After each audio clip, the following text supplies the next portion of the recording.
La date de ce débat est connue depuis 2 semaines. Le plan devait nous être communiqué le 15 octobre au plus tard. Il ne l'a pas été. Il a fallu que je m'implique personnellement vendredi pour que ce débat soit maintenu. Putain, j'ai du mal à te trouver. Et que les documents nécessaires à sa bonne tenue nous soient transmis.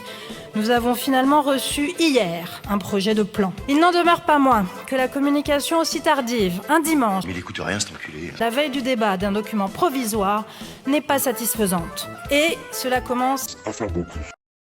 Et donc je demande au gouvernement de veiller à ce que les droits du Parlement soient davantage respectés. La démocratie est un bien précieux et j'invite chacun à ne pas la fragiliser.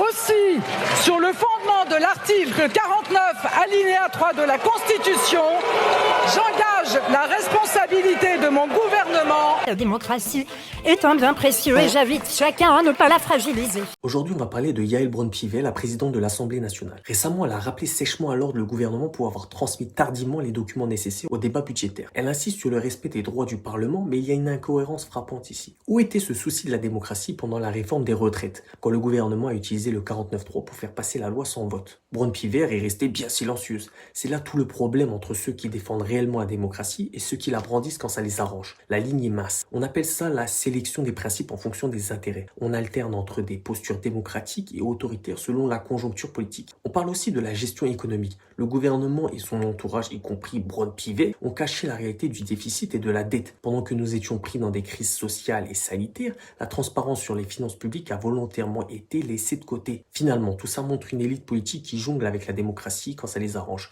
mais qui n'hésite pas à imposer sa ligne quand il s'agit de protéger ses propres intérêts. On est loin de l'idéal d'un Parlement pleinement respecté.